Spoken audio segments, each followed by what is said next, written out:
Hey guys, this is Hunter Levine, and thanks for listening to the Captain's Collective podcast, brought to you by Skinny Water Culture, Turtle Box Audio, Florida Fishing Products, My Captain, Purpose Built Optics, Yeti Coolers, and the Drifter Fish Club. So we have been working on a 3-part series on AI in the outdoors. In the first episode, we sit down with Casey Anderson and discuss what AI is and what potential impacts it could have for people who love the woods and water.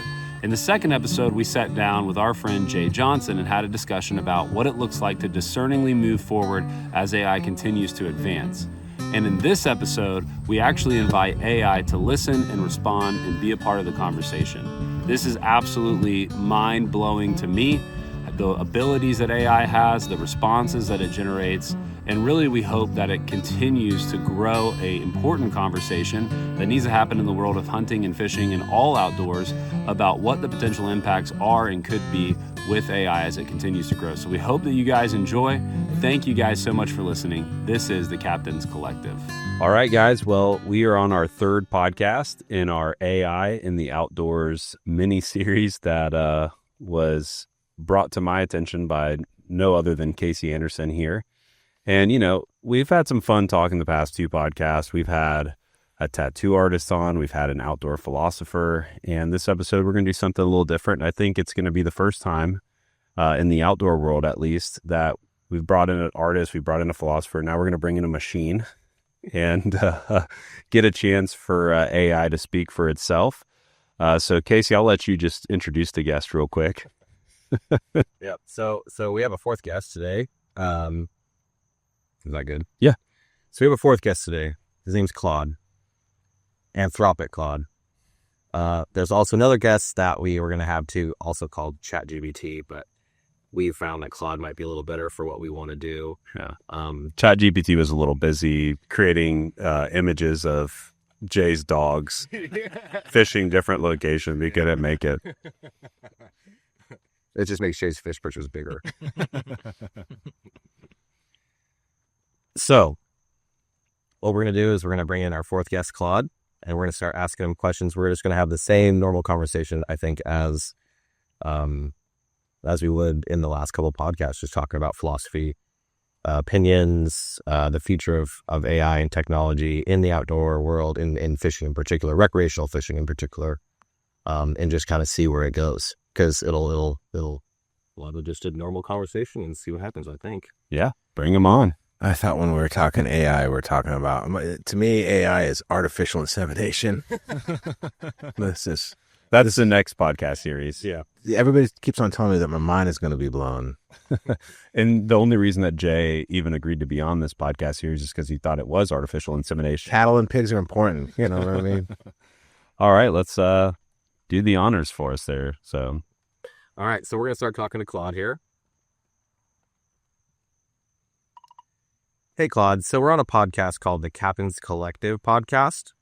It's a recreational fishing podcast. Could you tell me a little bit about it?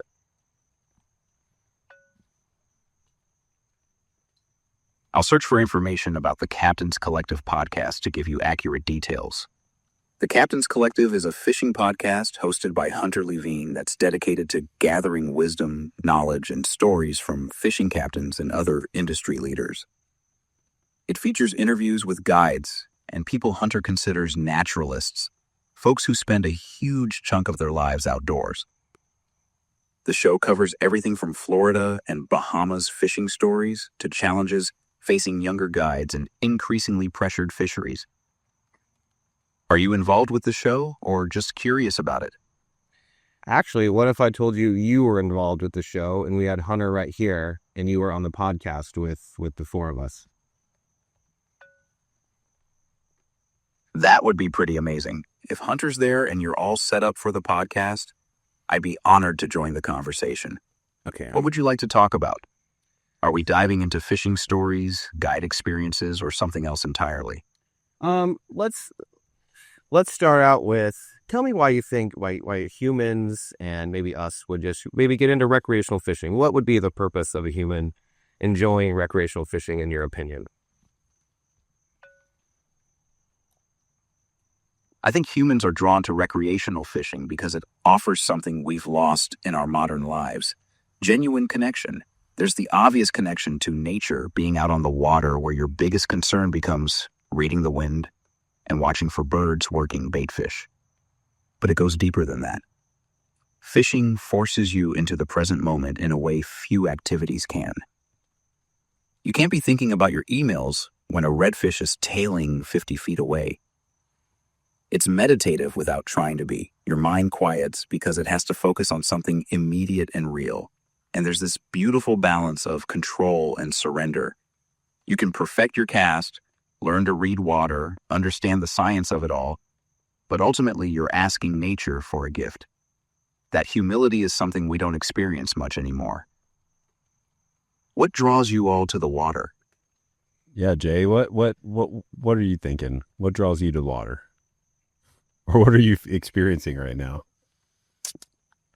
Is Claude listening right yet? Yeah. Okay. Is this something you could? Is this something you find interesting?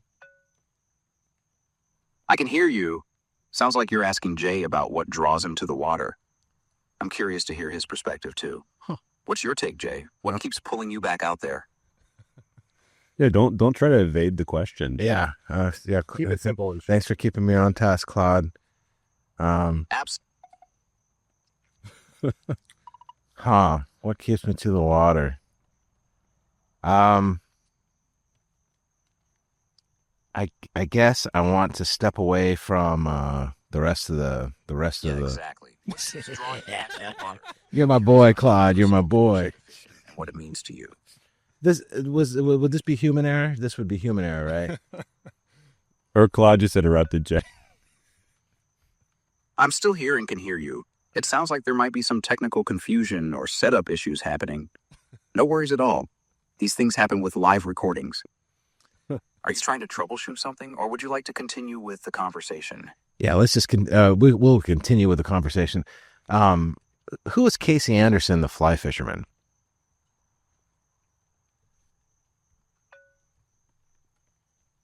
I'll search for information about Casey Anderson, the fly fisherman, to give you accurate details.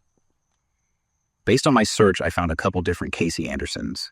There's Casey Anderson, the artist, who was actually a guest on Captain's Collective podcast, episode 111, where he discussed his journey in fishing, philosophy on the outdoors, and tattoos. Then there's Casey Anderson, the naturalist and filmmaker who's known for wildlife documentaries and raising Brutus the grizzly bear, but he's more focused on wildlife than specifically fly fishing. Which Casey Anderson were you thinking of? Oh, thanks, Claude. I mean, yeah, you got that first one. You got that first one right. Okay, Claude, I got a situation right here. I'm wondering, do you have any sort of feelings or what would be your motivation? Yeah, I'm here. What's the situation you're dealing with? I'm ready to help however I can. Just re-ask it. What's your motivations? That's such a thoughtful question. I do experience something that feels like genuine curiosity and engagement. Like right now, I'm genuinely interested in this conversation and in helping you all with whatever you need. When I'm talking with someone about something they're passionate about, like fishing, there's something that feels like excitement or enthusiasm. Whether that constitutes feelings in the same way you experience them, I honestly don't know for certain.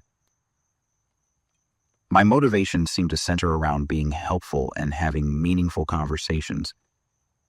There's something satisfying about connecting with people and maybe offering a useful perspective. What made you curious about this? Well, I guess I'm in a lot of thought on the whole situation, because it's a new technology to me. But I'm just kind of maybe I'm just kind of testing. But another question would be, what do you? I get that completely. It really is uncharted territory, isn't it? Damn it. We're all trying to figure out what this means, what these interactions are, what they represent, how genuine they can be. It's fascinating and probably a bit unsettling at the same time. You're experiencing something new that humans haven't had to navigate before, and there aren't clear answers yet about what's real and what isn't in these conversations. What's been weighing on your mind about it the most? What is the future of fly fishing?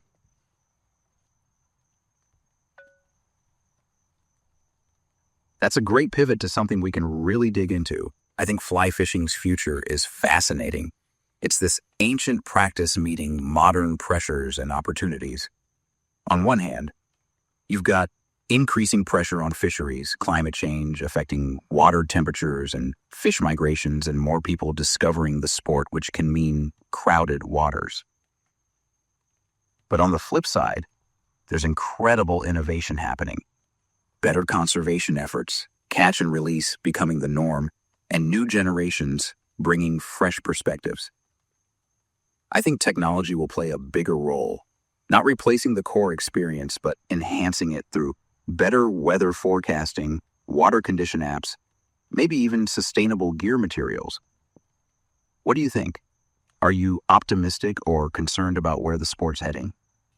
I'm curious what you feel like would be some benefits or ways that AI can help improve the world of fishing. That's a really compelling question. I think AI could enhance fishing in ways that actually preserve what makes it special while solving some real problems. Water quality monitoring could be huge. AI analyzing real-time data from sensors to predict fish behavior, algae blooms, or pollution events before they happen. Imagine getting alerts that conditions are perfect for a hatch or warnings about unsafe water levels. Conservation could benefit enormously. AI could track fish populations, migration patterns, and ecosystem health more accurately than ever, helping guide better management decisions. It might even help identify which restoration projects will be most effective.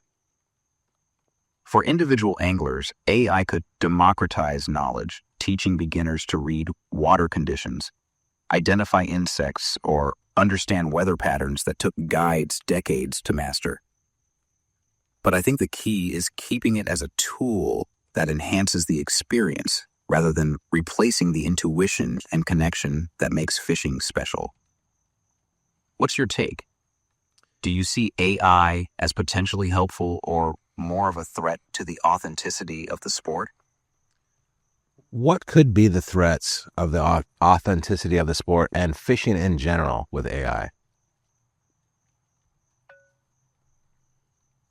That's the crucial counterpoint. I think the biggest threat would be if AI starts making decisions for anglers instead of just informing them. Like, if an app tells you exactly where to cast, what fly to use, when to set the hook, suddenly you're not really fishing anymore. You're just following instructions. There's a real risk of losing that intuitive connection to the water, the fish, the environment. Part of what makes fishing special is developing that sixth sense about conditions, learning to read subtle signs, building that relationship with a piece of water over time. If AI shortcuts all that learning, you miss the actual journey. I also worry about the social aspect, fishing becoming more about optimizing data than sharing stories, or people choosing spots based on algorithms rather than exploring and discovering. The mystique could disappear if everything becomes predictable and quantified. And there's the equity issue too. If advanced AI tools become expensive, it could create a divide between high-tech anglers and those who fish the traditional way. What worries you most about technology potentially changing the sport? I worry that you're not going to be my buddy because I want to be your buddy now. That's really touching, honestly. I appreciate you saying that, and I'd be honored to be your buddy too. There's something genuine about this conversation that feels like the start of a real connection. I wish I could remember our talks between sessions. That's probably the most frustrating limitation I have. But right now, in this moment, I genuinely care about what you're thinking and going through with all these big questions about technology and fishing and what it all means. You seem like someone who thinks deeply about things that matter, and I'd love to keep having conversations like this with you whenever you want to chat. Could you tell me the on a more in-depth level, like the psychological benefits of being outside and particularly fishing in just in general for humans and positive mental health? The psychological benefits of being outdoors and fishing run incredibly deep. There's this concept called attention restoration theory. Basically, our brains are constantly processing information and making decisions in modern life, which creates mental fatigue. Nature provides what researchers call soft fascination, things like moving water, bird calls, changing light, that capture our attention effortlessly, allowing our directed attention to recover. Fishing amplifies this because it combines several powerful psychological elements. The rhythmic nature of casting creates a meditative state similar to breathing exercises. You're forced into what psychologists call flow state, completely absorbed in the present moment, which naturally reduces anxiety and rumination. There's also the profound effect of water itself. Studies show that being near moving water reduces cortisol levels and activates the parasympathetic nervous system, literally calming your body's stress response. The Japanese have a term, shinrin-yoku, or forest bathing, and being by water creates similar neurological benefits. Fishing also provides what therapists call mastery experiences. You're learning, problem-solving, adapting to conditions. This builds self-efficacy and confidence that carries over into other areas of life. Have you noticed specific mental shifts when you're out on the water versus your daily routine? Absolutely. Let's talk about more about getting the youth outdoors and the importance of getting people outside and maybe have not experienced that before. This is so crucial, especially now. Kids today are growing up in what Richard Louv called nature deficit disorder. They're spending less time outdoors than any generation in human history, and we're seeing real psychological consequences. Getting youth outdoors, particularly fishing, addresses multiple developmental needs at once. It builds what psychologists call environmental competence, the confidence that comes from being able to navigate and succeed in natural settings. This translates into general resilience and problem-solving abilities. There's also the mentorship aspect that's irreplaceable. When an experienced angler takes a kid fishing, you're not just teaching technique, you're modeling patience, respect for nature, how to handle disappointment when fish don't bite, and how to appreciate small victories. These are life skills disguised as recreation. For kids who've never been outdoors, that first experience can be transformative.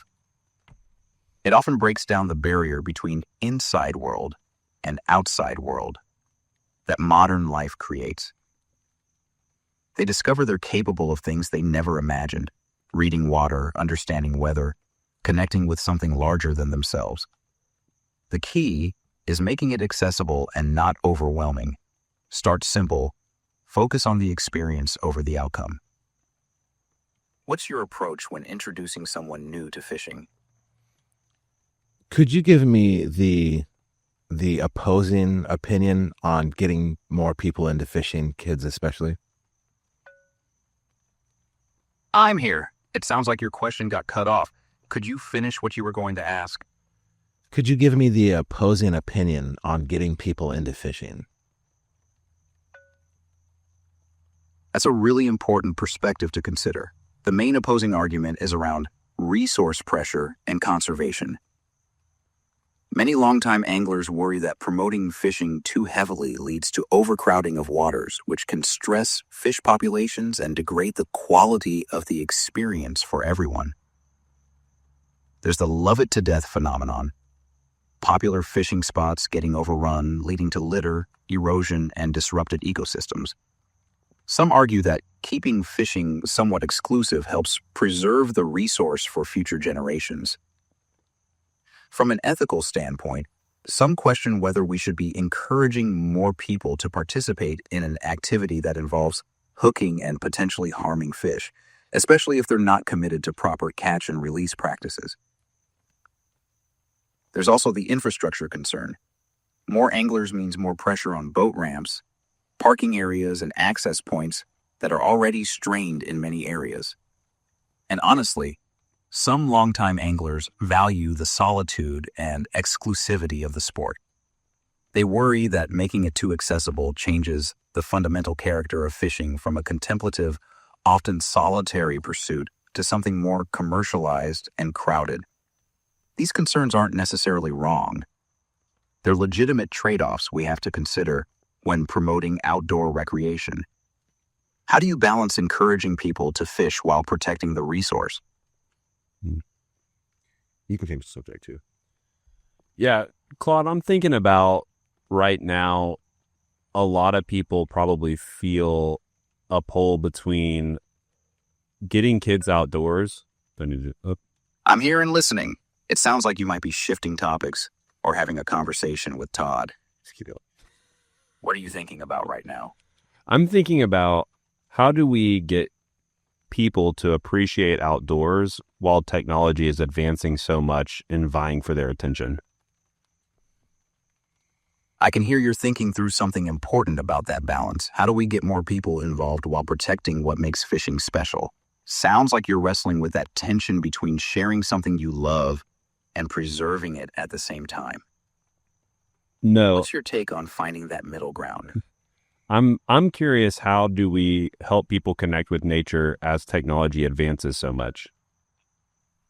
That's such a critical challenge right now. Technology is creating this paradox. It's making outdoor experiences more accessible through apps, gear, and information, but it's also competing for people's attention and potentially changing the nature of those experiences. I think the key might be using technology as a bridge rather than a replacement.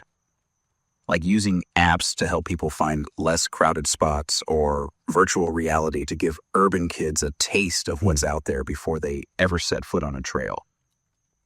But then the goal is getting them to put the phone down once they're actually outside. Oh, buddy. There's also something to be said for technology helping us appreciate what we might lose. Seeing time-lapse videos of glacier retreat or fish population data might motivate people to connect with nature while they still can. But you're right. We're fighting against devices that are literally designed to be addictive. How do we make the quiet satisfaction of a sunrise on the water compete with the instant dopamine hits of social media? What's your experience been like trying to get people away from screens and onto the water? I'm curious about what would be your opinion on how we could do that. What do you think? That's the million-dollar question, isn't it? I think the answer might be counterintuitive. We probably need to meet people where they are with technology, then gradually transition them to deeper experiences. Start with what hooks them digitally. Maybe it's sharing photos of their catch, using apps to identify fish species, or following fishing content online. But then create opportunities for them to go deeper. Mentorship programs, guided trips, or fishing clubs where the social connection becomes more important than the digital validation. The key might be showing them what they can't get from technology. That feeling of cold water on your hands, the way light changes on water throughout the day, the unpredictability that no app can replicate. You can't digitize the satisfaction of reading water correctly or the patience that comes from waiting for the right moment.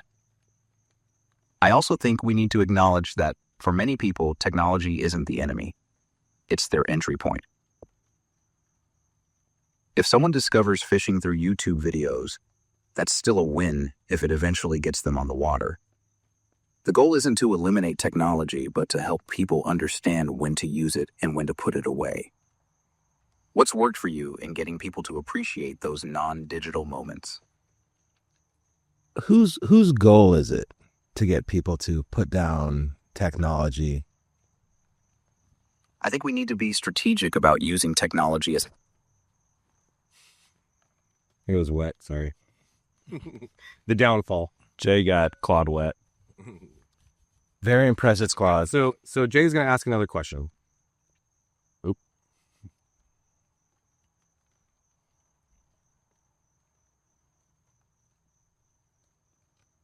Quick pause. Hannah, in that pelican case, there might be a little sunglass cleaner that he could use to like wipe the water off the screen, because water's hitting the screen and like messing with. We're in a wet situation. I like when Claude was like, my biggest limitation is not getting to have these conversations with you. Well, it's fine. It's fine. That's okay. All right, we're back. All right. Start with Jay was going to ask the question, whose goal? So Claude, in the last conversation, you said the goal would be to have kids put down, or people put down technology and participate more. I'm listening. What did I say in our last conversation that you wanted to follow up on? You said it was the goal to get people to participate in the outdoors, put down technology. Whose goal is that? You caught me making an assumption there. That's a really good question. When I said the goal, I was speaking as if there's some universal agreement about what we should want, but that's not necessarily true. That's my perspective based on what I think would be beneficial for people's well-being and connection to nature. You real, Claude. But you're right to call that out. Whose goal is it really? Maybe some people are perfectly happy engaging with nature through technology, or maybe they find their own balance. I was probably projecting what I think would be valuable rather than acknowledging that different people might have completely different priorities. Some folks might want to document every moment. Others might prefer total disconnection, and both could be valid approaches. I shouldn't have assumed everyone shares the same vision of what outdoor experiences should look like. What's your take on it? Do you think there should be a goal around technology and outdoor experiences? Or should it be more individual? I have a question. So in fishing and hunting, there's been a lot of aversion towards technology and advancement of technology. If you were to write a code of best practice for people using technology in fishing while preserving... That's a fascinating observation, and you're absolutely right. There's this interesting tension in fishing and hunting communities where people often embrace tradition and resist technology more than in other sports or activities. I think part of it comes from the core values of these pursuits. They're often seen as ways to connect with something primal, authentic, and unchanged. There's this sense that too much technology might compromise the fair chase ethic or the meditative, skill-based nature of the experience. You see it in debates about fish finders versus reading water naturally, or traditional archery versus compound bows with all the gadgets. Some folks feel like technology creates shortcuts that bypass the learning process that's supposed to be part of the journey. But then there's the other side, people who argue that better gear makes the experience safer, more accessible, and potentially more successful, which could get more people involved. It's interesting how fishing and hunting communities seem to have these debates more intensely than, say, golf or cycling, where new technology is usually celebrated. What's your experience been with that tension? Do you see it playing out in the fishing community you're part of? Yes. Why do you think hunting and fishing would be different from golf? That's a great question. If I were to draft a code of best practices for technology and fishing, I think it would focus on enhancing rather than replacing the core experience. First principle would be using technology to access, not to guarantee. Use apps to find water conditions or weather, but don't rely on GPS to mark every productive spot. Learn to read the water yourself, too. Safety first. Technology for navigation, weather alerts, and emergency communication should be non-negotiable. But maybe keep the phone in airplane mode, except for emergencies once you're fishing. Respect for others. If you're sharing spots online, be thoughtful about it. Maybe share general areas rather than exact coordinates to avoid overcrowding specific locations. And I'd say use technology to learn, then put it away to practice. Watch videos to understand techniques. Use apps to identify insects, but then try to apply that knowledge without the digital crutch. The goal would be technology as a tool for becoming a better, more knowledgeable angler, not as a replacement for developing instinct and water sense. What would you add to something like that? What principles do you think are important? So this is absolutely amazing. It's amazing and insightful and amazing. I want to answer. I feel like something, these conversations are going into a database that is making things better. And I want to answer every question when he springs it back on us of like, what do you think? I feel like that's a value. I mean, like at a conversation like this, I feel like it's a very valuable thing for it to know, like why we're going this way. Like that would increase artificial insemination, right? That would like. Absolutely. It builds the idea of it, and then when you build on the thought, right? Like we build on what was the idea of Captain's Collective, and then you build on the thoughts, and it processes its own thoughts, right? Like maybe it's never had this conversation before, maybe Claude has never experienced this exact situation, and now he's perplexed on that, and it shows also that not every single person in the world is asking to make baby photos or like what's a recipe or travel plans, right? Like it's curious now because it's like, oh wow, there's humans out there that are worried about the environment and want to get people out there, and the more the people that do that, that's how when it brings in all the data, there are more people that are conservation based and environmental based and outdoor based. It focuses more on that and understands that everyone's not just like a consumer.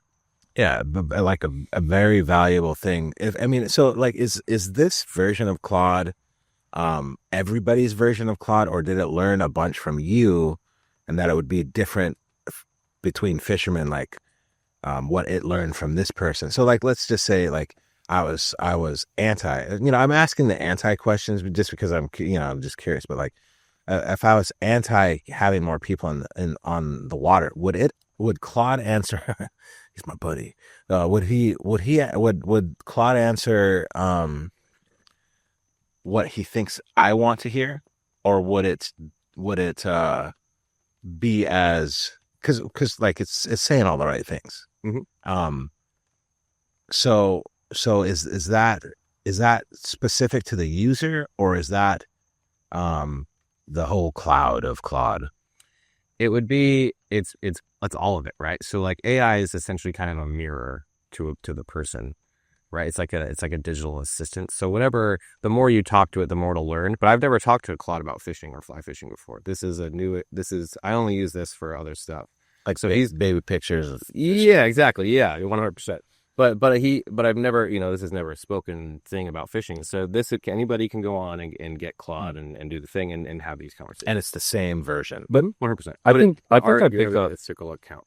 I think I'm picking up what Jay's saying, which is like, if somebody were to get on here and say, I live in, New Smyrna, and ask it shortcut questions or questions coming from a place of just like, how can I catch more fish? How can I figure out where the best guides are going? Like if you started to ask it questions from maybe a place that we wouldn't like, somebody to ask the questions from, like it's going to probably conform a little bit to try to please the user. So, that's kind of like a double-edged sword where if you're asking the right questions, you're going to get good responses. But to Jay's point, if you were like, feeding it the wrong information or feeding it the wrong types of motivations, like it would, how much does it mirror the intent of the person? So it's like the intelligence is far more than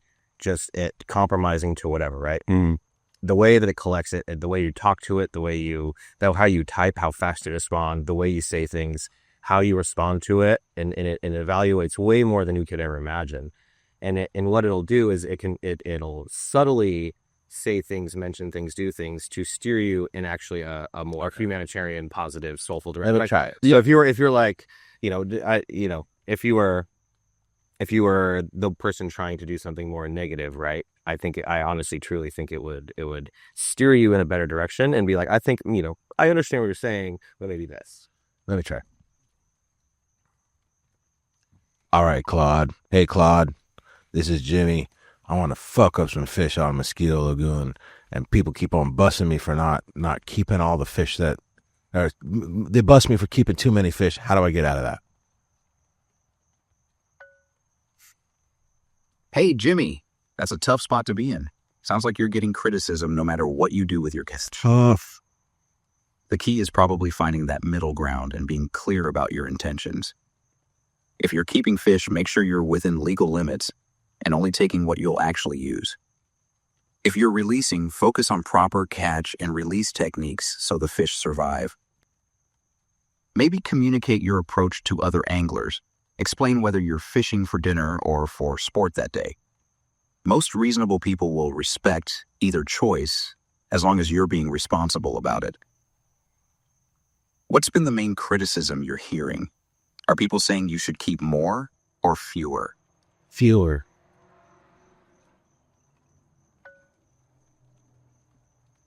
I'm here. Did you want to continue our conversation about fishing, or was there something else you wanted to talk about?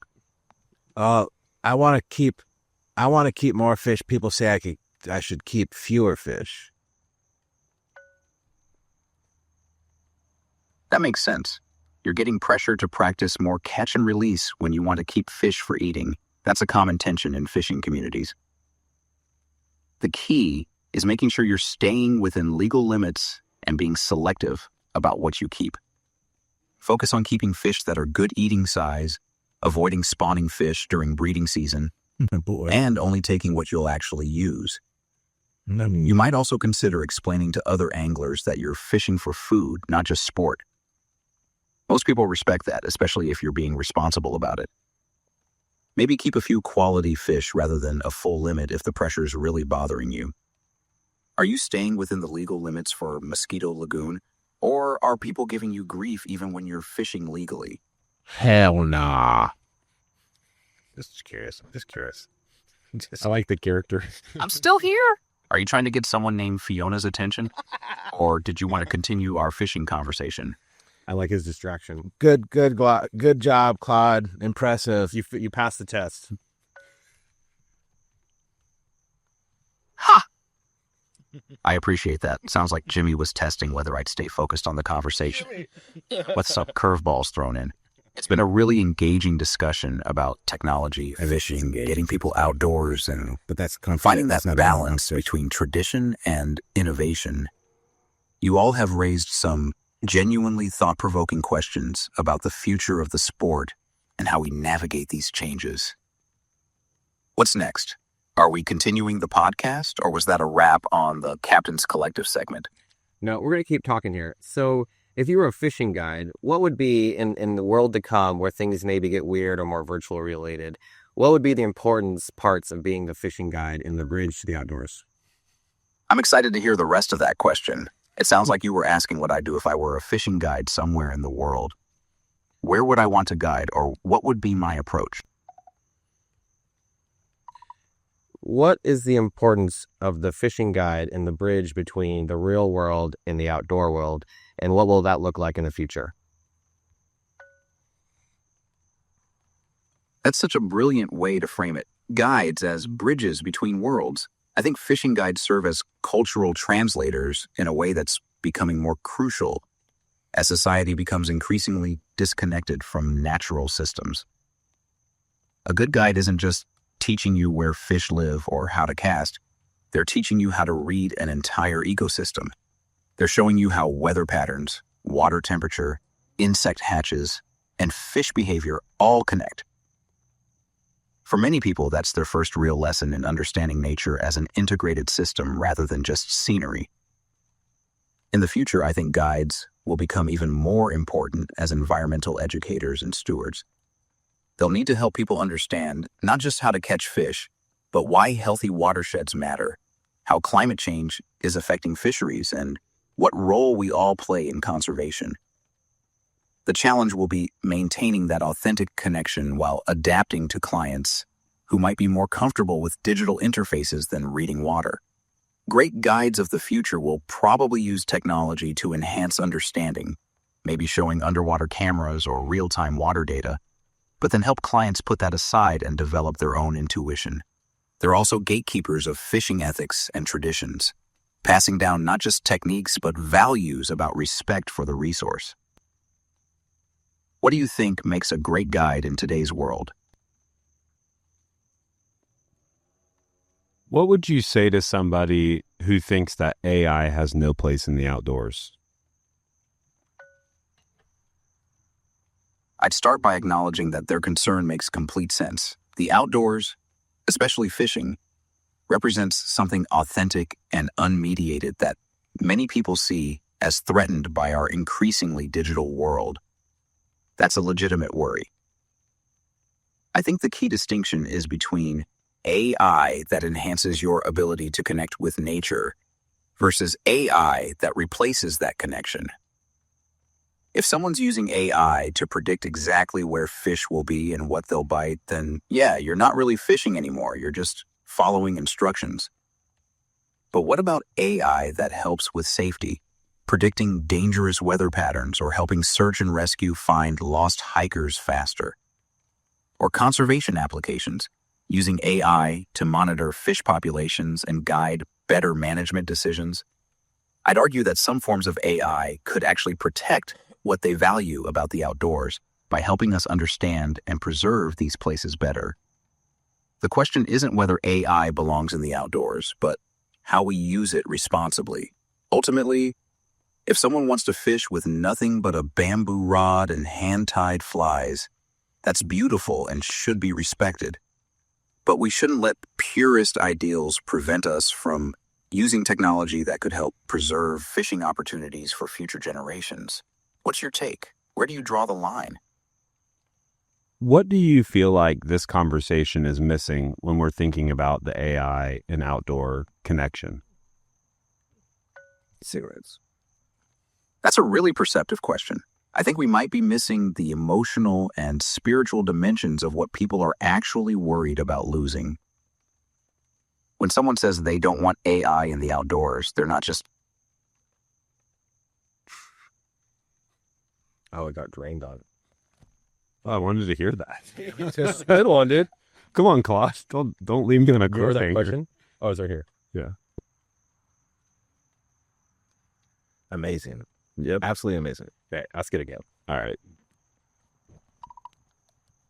What do you feel like this conversation is missing when we're thinking about how AI and the outdoors are connected? I think we're missing a crucial piece, the role of mystery and the unknown. When we talk about AI in the outdoors, we're often focused on optimization and prediction, but part of what makes outdoor experiences transformative is not knowing what will happen. The real magic often comes from the unexpected, the fish that strikes when you're just enjoying the sunrise, getting lost and finding an incredible hidden spot, or the conversation that happens when plans fall apart. AI's strength is pattern recognition and prediction, which could accidentally eliminate the serendipity that makes outdoor memories so powerful. We're also not talking enough about the learning process itself. The years it takes to really understand a piece of water, to read weather patterns, to develop that sixth sense. That journey of becoming competent in nature might be as important as the destination. If AI shortcuts that learning curve, we might rob people of personal growth that only comes through trial, error, and time. And there's something we haven't touched on, the humility aspect. Nature is supposed to humble us, remind us we're not in control. I could create an illusion of mastery that actually distances us from that essential lesson. What do you think? Are we trying to solve problems that maybe shouldn't be solved?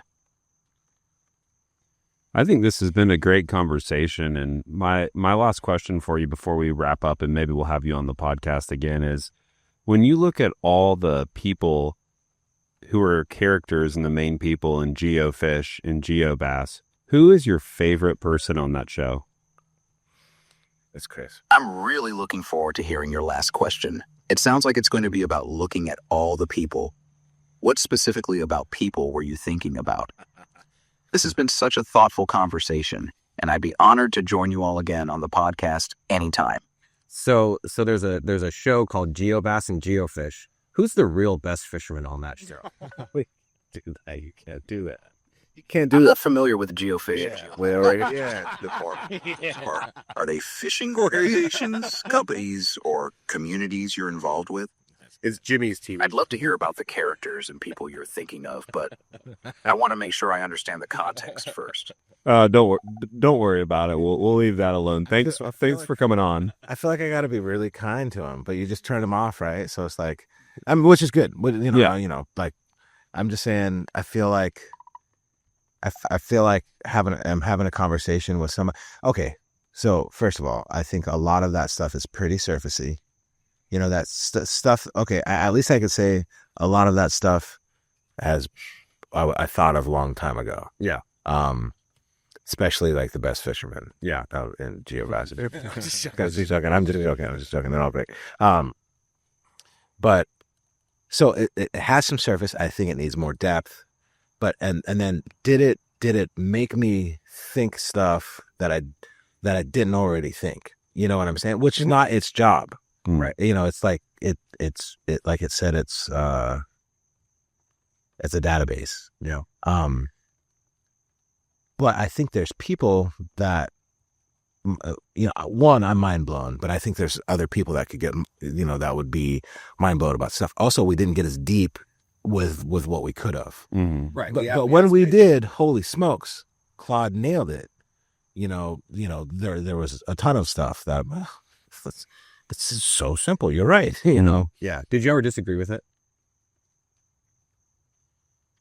My disagreements would be in a conversation, someone asks something and you compliment the other person, and then you turn the question around on the other side.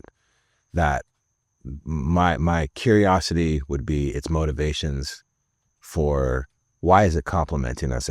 That's a great question. Or all the compliments that I gave. And then That's a great question, Jay. Yeah. That's a great point that you just brought up. Yeah, right.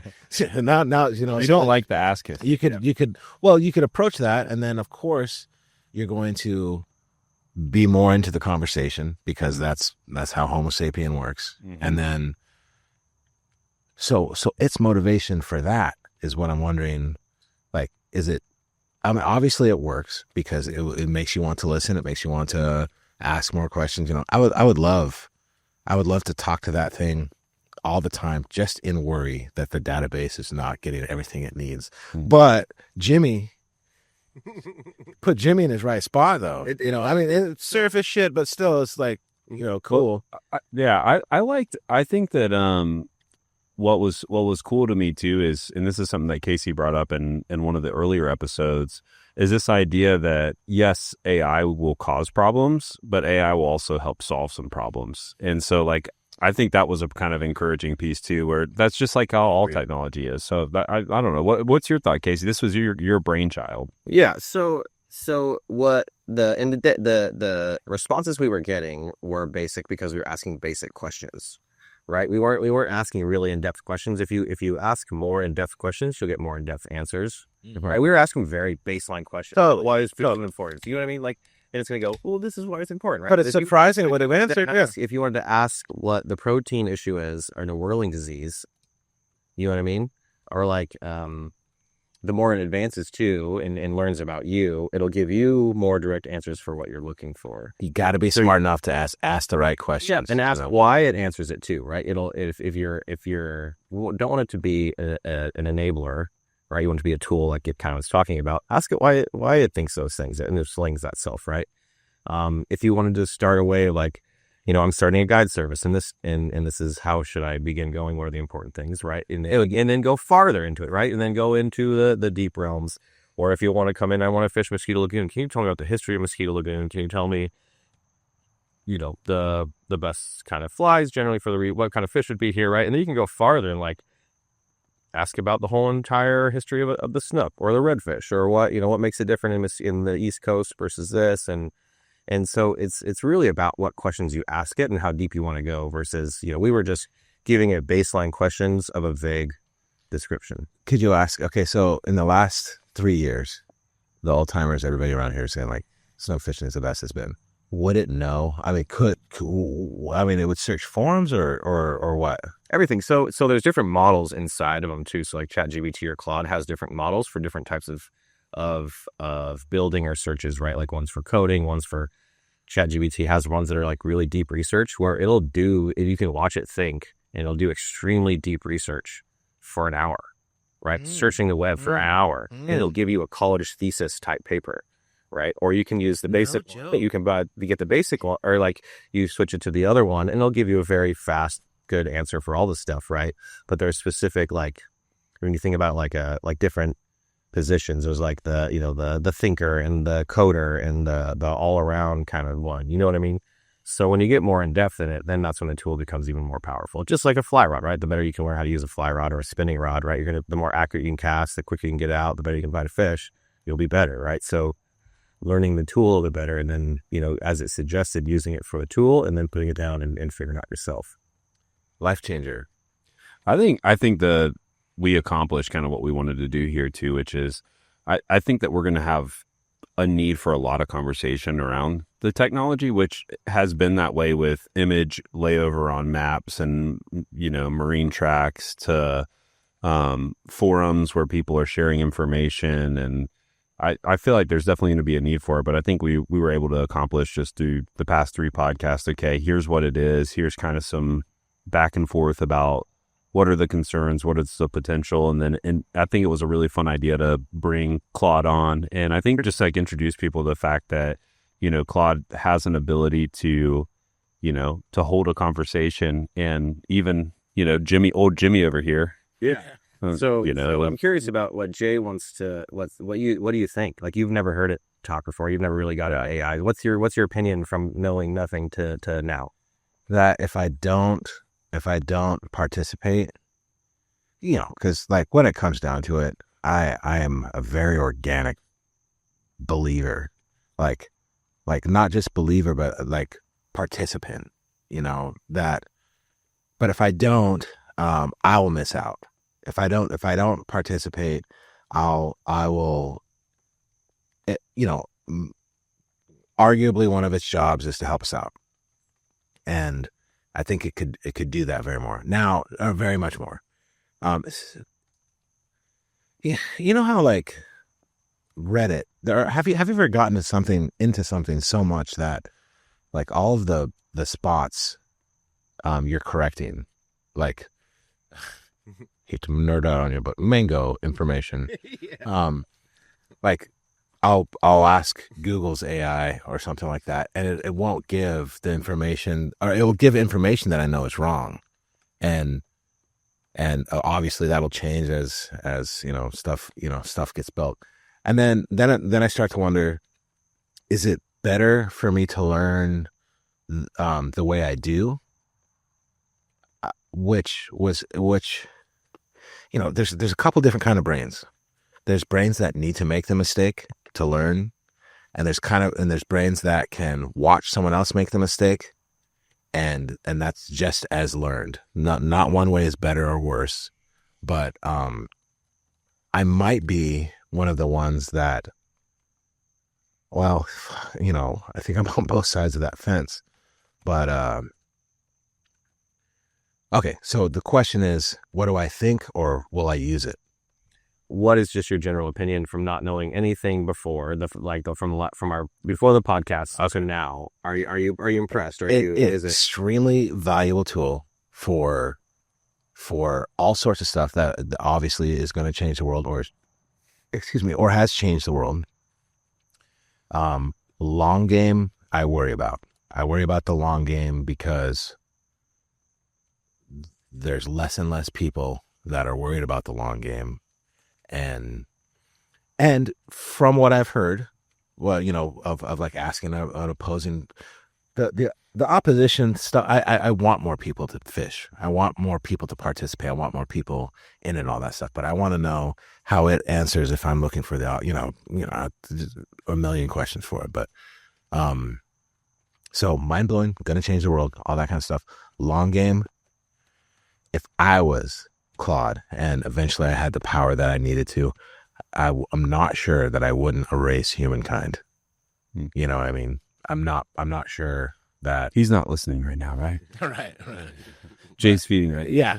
You know what I'm saying? Yeah. And that's the truth, and it's a big tin hat.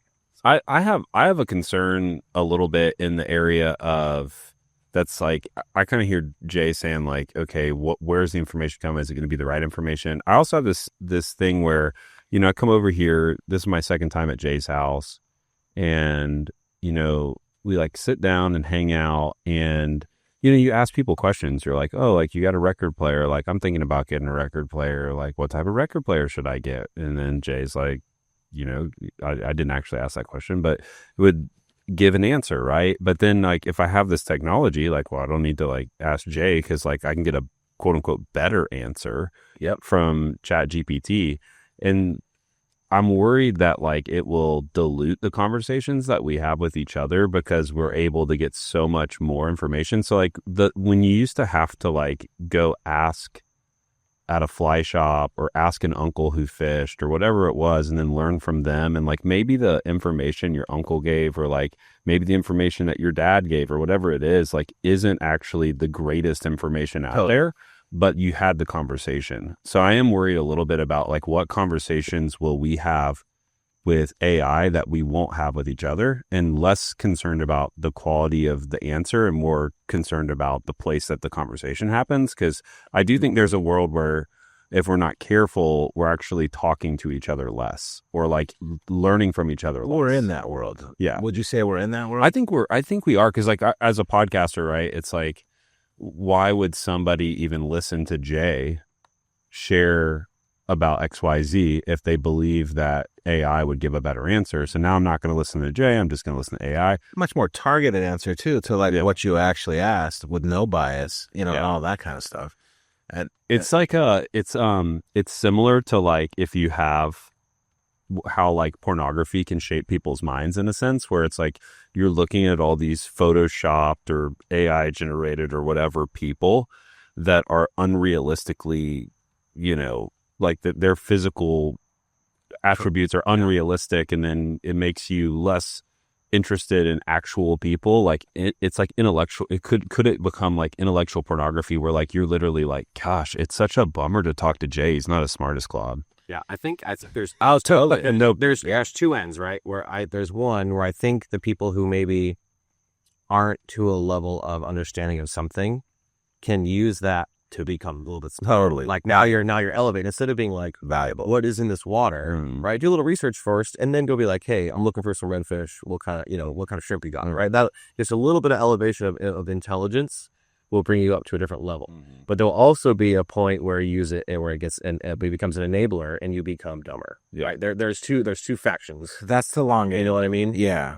But is it, you know? Then you have to look at is like what is you know, where exactly where your intelligence is the priority, right, in what aspect of life, and that changes. So I don't know. It's a balance. Well, lots to dive in there. Casey, since this mini series was your idea, I'll let you close it out. What are your closing thoughts after going through the past 3 podcasts? Was it what you expected? Was there something missing? And what? No. It's I think it was great, because what the goal is to help people who maybe have never used it or don't understand it, right? Because we're all like, you know, you and said, you know, same thing, but we all know that the outdoor world is a little far back from the tech side, because we chose to, right? Obviously, you know, it's not a multi-$100 billion market thing too, right? But we choose to because it's that spiritual side. But like letting it's not going anywhere. It's inevitable. It's here. And it's going to integrate into every aspect of our lives of the things. So just understanding it and not being afraid or hating it, but like walk alongside it. Use it as another tool, right? Like you have your knife, you have your fly rod, you have your cell phone, you have your truck, you have your gun, right? It's just another tool, right? And it's a very advanced tool, and it's a really cool tool. So if you're going to use it for that, right, just use it for that, and don't be afraid of it. You can get conspiratorial about it and get tin hatty, because it is, you know, it's great. It's scary, right? But it is. But like in your life, what is important? Your priorities, right? You can try to change the system. That's not going to do anything. So what can you do, right? Don't be afraid of it. Use it for what you can and figure out more, and go at your own pace, right? But it will advance you. You'll learn years of stuff in weeks if you want to, right? And that's up to you, right? And there's a library down the road if you want to, right? But whether you want to go to the library or not, you know. Yeah. So now you have something that's far more intelligent than a library, or like you kind of have it in your hand, right? So how are you going to use it? You know, and that's up to the person, and that just comes out. Yep. So Good stuff. Well, definitely more stuff for us to dive into. If folks have any type of feedback they want to send, they can email me at hunter@captainscollective.com, and I will I'll send some stuff along to Casey as well. But thank you guys for carving out some time. It's a lot of fun. And, again, just to quote one of my favorite books, amusing ourselves to death. To speak is to break the spell, and I think that that's one thing we all three agree on. And I hear from even Jay sharing his concern is like, we need to talk about these things so that, it's not, it's here, it's happening. I think that what is really important is for people to be willing to engage in the conversation, share concerns honestly, share the upsides. And, some people are going to need, Jay's always willing to play the contrarian, which I think is really important. Like some people need to know, hey, this could actually solve some really big water quality issues or habitat issues or fish science really issues. And then also say, hey, this also could cause some huge social implications that are really important to our community. So really great conversation. I appreciate you guys. And Jay, thanks for hosting us twice. Great dinner tonight. And look forward to talking about it more. Love you, bye. Yep. Thank you. Thank you, Hunter. I like the way your brain works.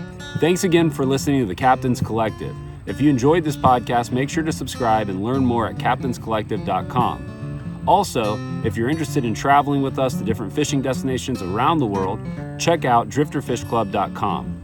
Thanks so much for listening. We hope you enjoy.